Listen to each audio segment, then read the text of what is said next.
जिनको संत का सत्संग नहीं प्राप्त होता तो वो गरीबदास वो भाव जल डूबे जान नहीं साध सत्संग।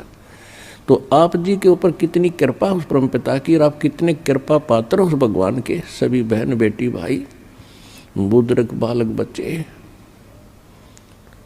आपकी किस्मत का अंदाजा लगाया नहीं जा सकता। आज सारा दिन इंसान इतना बिजी हो गया केवल माया की दौड़ में, और मिलना मिलाना कुछ नहीं। कोशिश करते हैं लाभ प्राप्ति की, हो जाती है दूनी हानि। फिर सोचते हैं अगली बार शायद घना सूत बैठ जाए, दाव लग जाएगा। दाव दो तक कुछ लगना ना, यो अनमोल जीवन जरूर व्यर्थ हो जाएगा आपका इसी ओछी आशाओं में। तो पुण्यात्माओं, हम धन मांगते हैं भगवान से, और भगवान आपको क्या देना चाहता है उससे आप परिचित नहीं।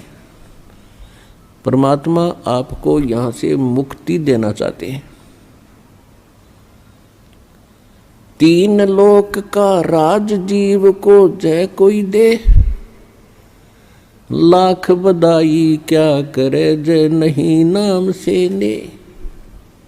यदि आप तो एक छोटा मोटा प्लाट अच्छे से शहर में प्राप्त करके अपने आप को धन्य मान लेते हैं कि करोड़पति हो गया, जिनके पास भक्ति नहीं है, सत्य भक्ति, ये नकली भक्ति यूजलेस है।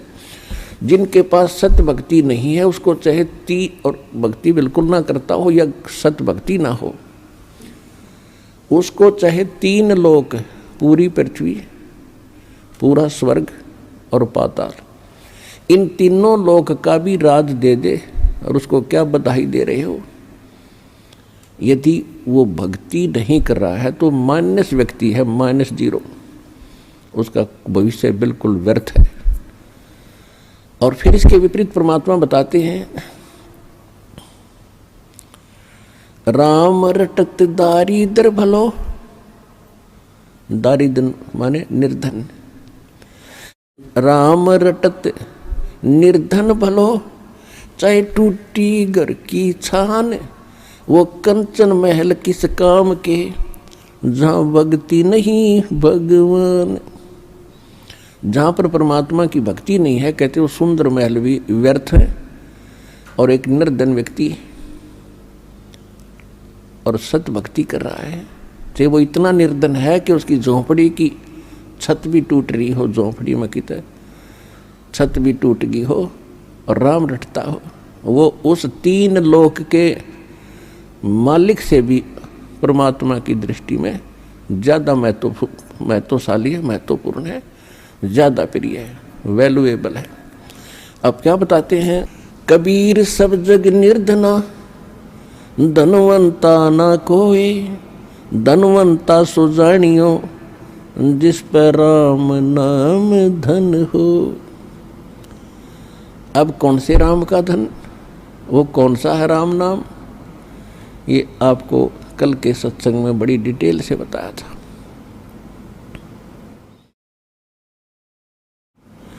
आज आपको सुनाएंगे कि ये शुभ दिन हमारे लिए कितना महत्वपूर्ण है।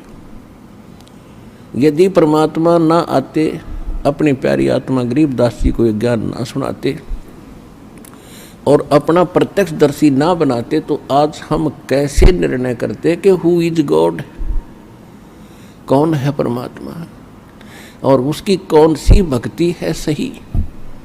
तो ऐसा निर्मल ज्ञान गरीबदास जी को परमात्मा देकर गए, क्योंकि ये हमारे अध्यात्म सिलेबस है, और सिलेबस को समझने के लिए टीचर की आवश्यकता होती है। अब जैसे एक विद्वान पुरुष ने पुस्तक लिख दी, सिलेबस बना दिया, वो सिलेबस बनाकर वो अपना चला गया, तो उसको समझने के लिए टीचर चाहिए, और लिखने वाले लेखक के सत्र का हो उसका ज्ञान, तो तभी तो सिलेबस को समझा सकेगा। तो आज तक या तो ये महापुरुष स्वयं थे जिनको भगवान मिले, या परमात्मा ने वो तो ज्ञान था ही है, उसके बाद इस दास पर दया करी है, ये आध्यात्मिक टीचर विश्व में आपके लिए तैयार करके भेजा। पूरे विश्व का उद्धार होगा, क्योंकि सबको भगवान की आवश्यकता है।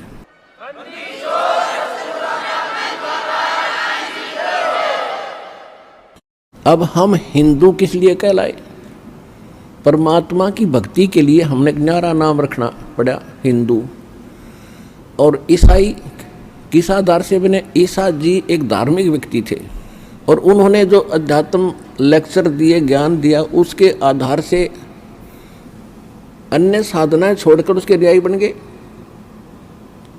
तो परमात्मा के लिए ही हम अलग से ग्रुप बनते चले गए। उन्हीं में से फिर मुसलमान बने, क्योंकि उस समय यहूदियों में, ईसाइयों में वो भक्ति नहीं रही थी जो ईसा जी निर्देश कर गए थे। तो हजरत मोहम्मद जी के ने जो ज्ञान दिया, जैसा भी उसको प्राप्त था, तो उससे हटकर और कुछ ठीक था, तो हम फिर मुसलमान बने। उसके बाद फिर सिख बने। तो किस लिए बने? हम परमात्मा के लिए ही बढ़ते चले गए। अब हम परमात्मा के लिए ही फिर इकट्ठे होंगे। अब पूरे विश्व को पता चलेगा कि कौन है परमात्मा और क्या है उसकी वास्तविक पूजा।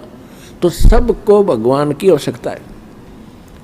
चाहे कसाई भी है, उसकी भी आत्मा कभी ना कभी अवश्य भगवान की तरफ आकर्षित होती है। और अन्य का तो कहना ही क्या, चाहे आज को कितना अपने आप को नास्तिक मान बैठा है, जब उसको ये ज्ञान होगा तो विवश होना पड़ेगा उसको। अब नास्तिक क्यों हुए? नास्तिक ऐसे हो गए कि जो साधनाएं हम करते रहे और जिन गुरुओं के पास हमारे पूर्वज जाते रहे, वो उनको साधनाएं भी और जंतर मंत्र भी और दान धर्म की सारी शिक्षा देते करवाते रहे, उनको फिर भी कष्ट पे कष्ट आते रहे, क्योंकि वो साधनाएं शास्त्र विदिता कर मनमाना आचरण था। जिस कारण से धीरे धीरे ये होने लगा कि भगवान कहीं नहीं है, क्योंकि भगवान से मिलने वाली राहत हमें विधि मिली है कोई नहीं। अब जैसे बिजली के गुणों में लिखा है कि पंखे चलाती है, पानी निकाल देती है, अंधेरे को उजाले में बदल देती है,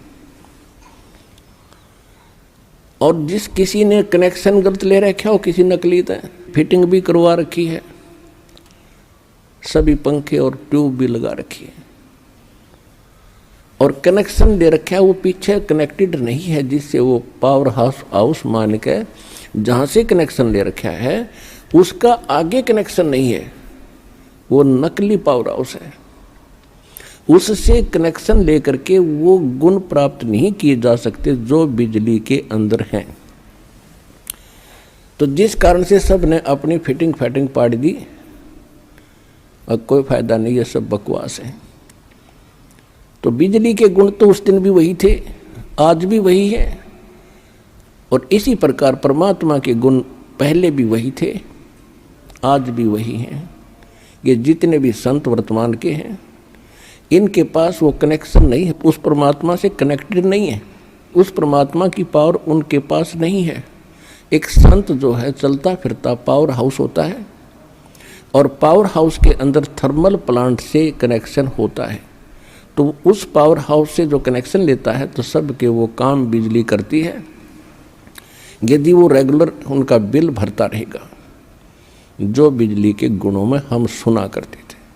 ठीक इसी प्रकार ये जितने भी वर्तमान में संत थे, आज वो कितने महिमा वाले आपने दिखते हो, और चाहे उनके भले करोड़ों उनके शिष्य हों, वो शिष्य क्या, शिष्य तो उनको देवता मानकर बैठ गए आंख बंद करके, उनको खुद मालूम नहीं तुम कर क्या रहे हो।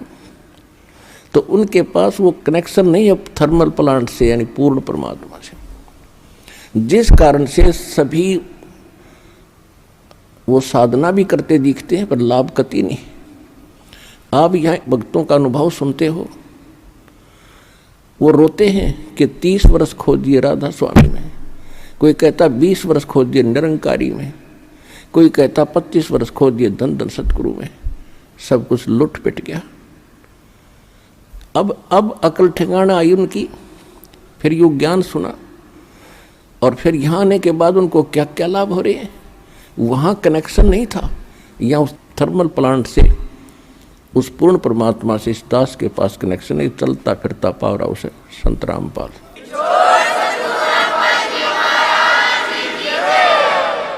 ये दास रामपाल उस परमात्मा का पावर हाउस है। शक्ति कबीर परमात्मा की आ रही है और जो इस दास से कनेक्शन लेगा, उपदेश लेगा, उसको वो सर्व लाभ प्राप्त होंगे जो भगवान के गुणों में हम पढ़ते सुनते आए हैं। यदि मर्यादा में रहोगे, सच्चे दिल से भक्ति करोगे तो आजीवन लाभ मिलेगा। आप सुखी होगे, आपके परिवार सुखी होगा, 101 पीढ़ी पार होगी आपकी। लिख लेना वैसे कितने कोने में।